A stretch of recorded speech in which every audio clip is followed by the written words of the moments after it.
Am I the a-hole for not paying for my niece's operation with my wedding fund? I, female 30, have an older brother, Thomas, 43. His first wife passed, leaving him with my niece, and he remarried 2 years later. My dad and uncle inherited 2 lands from my grandfather. Dad left his land after it was split for me and Thomas, but Thomas sold it without my knowledge and kept all the money for himself. I couldn't do anything about it because I barely had money for college, and because sister-in-law said if I tried to do anything about it, I'd never see my niece. But I went no contact and couldn't establish a relationship with my niece anyway, even though I used to take care of her when she was little. She's now 16, born with a health condition, and had her first operation at the age of 1. I later inherited the other land my uncle had after he disowned Thomas. I sold it and spent money on necessities, and used the rest to fund my wedding soon. Thomas reached out recently and we spoke a few times. He kept mentioning my niece struggling with her health condition again. He asked if I wanted to meet her, but I wanted time. After a few more conversations, he said he needs help paying for her upcoming surgery, and asked if I could help with money. He brought up uncle's land and the money I put aside for my wedding. I was shocked. He asked where he knew all that, and he said he's been talking to a mutual friend, and he told him everything. This mutual friend said Thomas spent the money from the land on several expensive golfing trips and anniversary celebrations with his wife, and is now in debt, struggling to pay for my niece's medical expenses. I said sorry, but there was nothing I can do to help. He kept trying to convince me that my wedding can wait and my niece should matter to me, reminding me that I'm the only family he got left, and I should consider helping him for my niece's sake, not his. I reminded him of what he did to me years ago, and how he left me to struggle for myself. I said he was lucky I didn't sue him for the money he owed me, but he said that this was his wife's idea, and he was stupid and regretted listening to her. Then said I could still sue them, but since they'll go to jail because they can't pay me back, then my niece becomes my responsibility. He said I could hate him all I want, but he's just asking for my niece. He pressured me to go see her, but I felt highly uncomfortable doing that. We had a heated argument after he tried to get my fiancé to postpone the wedding. I ended up telling him to leave, but he said it was okay, we'll talk again. But I said all I had to say. He had to let my friends know. They asked what's wrong with me prioritizing wedding over my niece. Thomas then emailed me saying I can't blame him for trying to help his kid, and that he knew I'm a better person than he is, and I will do this out of goodness of my heart. He said he'd pay me back with his wife's inheritance once her father passes, which he doesn't know when, but he hoped soon enough. I'm still dumbfounded by what he said. Thing is, I've always wanted a good wedding, and because I got stuck with student loans for so long, I still live in a small place, still haven't gone on trips I wanted, still haven't achieved most of what I wanted. I'm 30 and feel like life already passed me by. If I let Thomas get my wedding fund, then I'll have to start saving for my wedding. Now for the top comments. Not stay home. Anyone who's harassing you about this is not your friend. It may be that he has given them a twisted version of his narrative and you can clear that up. But if they continue to harass you about delaying your wedding and giving your money to your brother for his child, then they are definitely not your friends. OP, listen to the above. Also, if you do change your mind about helping financially with your niece's surgery, ask for a copy of the bill and pay the hospital or treatment facility directly.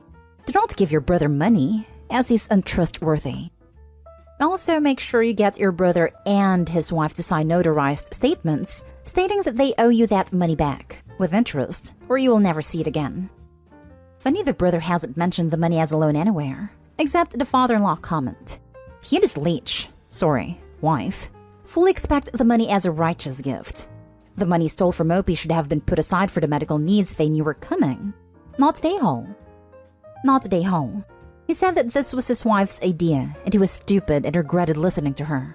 If him stealing your money was all his wife's idea and has regretted it since, why didn't he give you a call prior to being in debt and his daughter needing a surgery? Someone who is truly guilted would have got in contact sooner just to apologize. Don't give him the money believing that he's going to let you see your niece or have any sort of family dynamic with him. As soon as he'd have the money, he'd disappear again. Don't put yourself through such emotional and financial turmoil. If you have rented the food, venue, cake, etc., have passwords with the vendors in case he even tries to call them saying that the wedding has been postponed/cancelled. He's crossing lines by talking to your circle. OP, just say the money he stole from you is the money you already gave him. Not Day-Hole. He sold his land and squandered the money carelessly, knowing his daughter has a health condition that would require further medical treatment. You were cut off from seeing your niece for all these years, And now she's basically a stranger to you that just happens to share some DNA. If you had been part of her life all along, it would be different. As it stands, he was irresponsible in planning to care for his daughter's medical issues. And now he's manipulating you into giving up part of your inheritance and delay your wedding to cover for his failure. You're definitely not a a-hole. Next story. Am I the a-hole for not paying for my sick brother's chemo treatment after receiving a large inheritance from my grandfather? I am a 26-year-old woman. When my grandfather passed away, he wrote in his will that his inheritance would be divided amongst his wife and his oldest grandchild, me. He believed my brother would be way too young at the time of his death to inherit any money. He was a very wealthy man, but no money went to my parents, because frankly they did not have the best relationship with him, especially my mom, who is his daughter. Not that they needed it anyways. My parents have plenty of money already. I spent a lot of time with my grandpa, and we got along well. I'd say even parented me better than my parents ever could, and I was devastated when he died. When I got my share of the inheritance, I expected a lot of family who never talked to me before to suddenly start asking for favors. And they did, especially my parents for some reason. The final straw came when my mother asked me if I could pay for my brother's, his 15, chemo treatments, considering that I was technically rich now.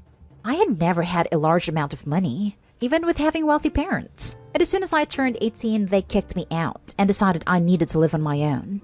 My father gave me $1,700, and that was it, and they hardly talked to me. In fact, you could say they are the reason my grandfather gave me this money in the first place. He would always bring up how I seemed to be struggling. Finally, I thought of this, turned to my mother and basically said that my brother was not my responsibility, and that they have plenty of money to pay for his chemo treatments. Because now that I'm basically set for life, I would like to spend my money getting myself together and preparing for my own children. I told them I still loved him, but I just couldn't take on the responsibility of a child that I didn't even birth. Heck, I spent most of my childhood raising him when they didn't want to, and I was done being responsible for him. Of course, this didn't go over well with her, and she started yelling and cursing me out over the phone. I hung up, not wanting to hear another word of it. Over several days, I kept getting messages and calls, even Facebook posts of other family members calling me ungrateful, evil, and spoiled. Truthfully though, I knew in my heart that this was probably the best decision I could make for myself. I finally have the chance to be selfish. I didn't want to be used by my parents anymore. My brother will be fine as they have the money to do it themselves. They just want to once again throw that responsibility on me. Am I the a-hole? Not the a-hole. This isn't even about affordability. As you mentioned, they can afford a treatment. They're just cheap and entitled and don't want to pay for it themselves. This isn't your issue. For anyone coming at you, remind them that your parents can more than afford a treatment. It's not your kid. Then cut ties as they have proven they aren't worth your time. Probably as they're part in the inheritance. Not the a-hole. Not the a-hole. A lot of these commenters must have missed the part that said my parents have plenty of money already. Some people's children. Shaking my damn head. Exactly this. And even if they don't, then it is still unfair to expect Opie to pay. Not the a-hole. When your grandfather passed away, his inheritance became yours. It doesn't matter one bit whether you inherited it, earned it, or won it in a lottery. It is your money, and you're not responsible for your brother's treatment. Your parents sound like massive a-holes for trying to bully you into it, especially as they can afford it themselves. You've done nothing wrong here. Next story is titled, Am I the a-hole for leaving my sister and her kids at the mall? I, 23 female, moved out of my parents' house 2 years ago because my sister, 32, and her husband, 33, have made a house uninhabitable if you aren't catering to his kids. They're loud, throw tantrums at a drop of a hat, and are very needy. I've asked to not be involved with their kids, as I have severe trauma and issues with spending long periods of time with especially small children that need to rely on adults for most things. My sister used to get on my back for not accepting her stepkids, when in reality I don't accept most children, as they cause panic attacks and worse when left in my care or presence. Recently, I've been trying to rekindle our relationship with obvious baby steps. I invited my sister out to the mall and asked that it just be us. She agreed, and we met up this Saturday. However, she brought her stepdaughter Cassandra, 7, and her stepson Caleb, 10. I tried to grin and bear it, but things got to a pretty unacceptable level for me pretty quickly. My sister kept picking up items and then leaving me at the register with her kids to pay with my card. Or she sent her kids up to me and telling them to ask Auntie to buy these for you. And I didn't want to look like an A, so I'd buy the items. She then left me alone with the kids at the food court while she stopped, but she told me she'd be right back. Ended up spending 45 minutes shopping around. When we finally met back up, I was fed up and told her I was leaving. She asked me to let her take the kids home so we could shop and hang out, but I was already over it. My mother and father are calling me an a-hole for leaving her alone with the kids, and her husband is calling me a hateful witch for not accepting his kids and not stepping up as their only aunt. He doesn't talk to his sisters, and I'm my sister's only sibling. Am I the a-hole? Edit. I do not mistreat these kids or ignore them. I send birthday/Christmas presents and birthday cards as often as my wallet allows. They know I exist, and I plan to handle my trauma, again baby steps, at a pace that's appropriate for me and be more involved eventually. Now for the comments. Not an a-hole. Your sister wasn't there to spend time with you. She was there to take advantage of you. At least now Opie can move on from this relationship knowing she tried. Not an a-hole. She didn't want to spend time with you. She wanted someone to pay for stuffs. I would go low contact on the whole family, to be honest. He doesn't talk to his sisters, and I'm my sister's only sibling. Join the rest of the family. Next story. Am I the a-hole for asking my fiancé to get a house of her own? So me 27 male and my fiancé 27 female are getting married in a year or two. We aren't in a rush. We've been talking about finances and stuff like that. And we've been having some honest conversations about the future, specifically what we do in case of a divorce. The main sticking point is the house. In the event of a divorce and she wants half the house, which I think is unreasonable given that I paid a mortgage. It's now paid off, and it's my name on the title deed. But I understand where she's coming from. If we broke up 10 years from now, then she'd have no major assets to speak of, which would be bad for her. I get that. So I suggested a solution. As we both make good money, and right now she can easily afford a down payment on a house of her own. She has good credit, and so it's going to be easy for her to get a mortgage with favorable terms. If the terms of the contract are good, she might be able to rent out the house as she pays off the mortgage, and pay the mortgage with rent money. This, in my eyes, is a win-win scenario. If we stay together, she gets an asset that she can sell or do whatever she wants with. And if we break up, she has a house. But she's having none of it, and tells me that I can't tell her how to spend her money. I mean, fair enough.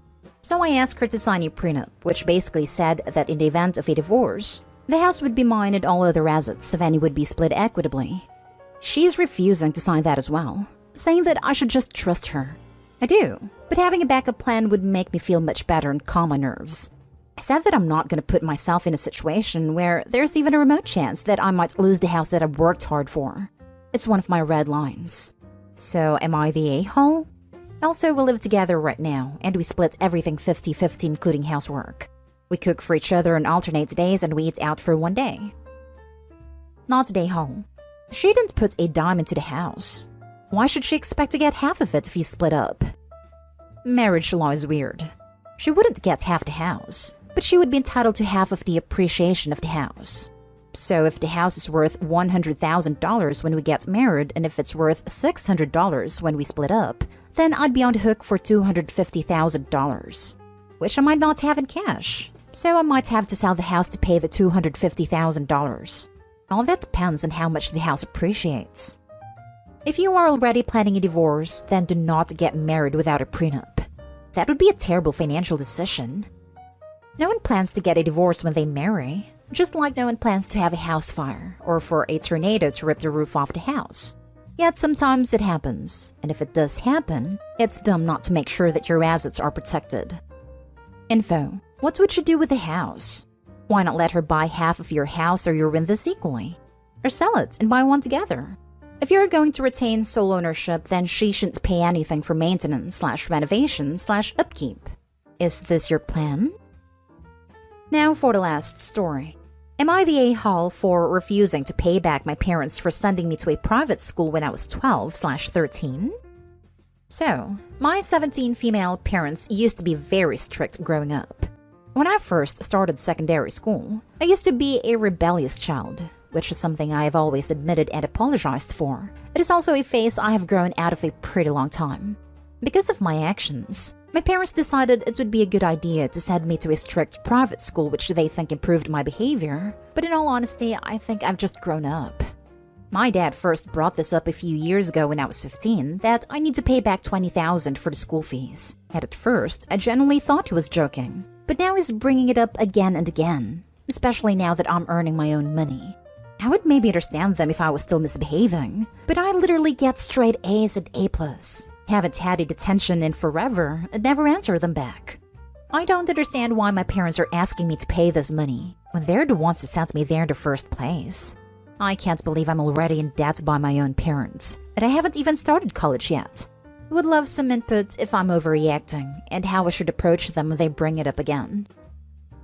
Not today, home. My flip response is laughing in their face about expecting to be paid back, as a way to approach them bringing it up again. I guess reality would be no. I feel you made a choice to do that I was a child then. You weren't in debt to them. Tell them to take it small claims. Not really. I hope he doesn't owe this money. Also, they sent her for being rebellious, which was probably normal behavior. Not today, home. And don't even think about paying anything. That was their choice. Until you were legally adult, they are responsible to feed and clothe you, provide safe roof over your head, and education. Not today, home. Your parents were the ones who chose to send you to the school. You didn't really have a choice. And while you were a rebellious child, but so were a lot of children. Talk to them and explain that since it was their idea to send you to the school, then it is on them to pay for it. As paying for things that they believe would better their child is, in a way, their jobs as parents.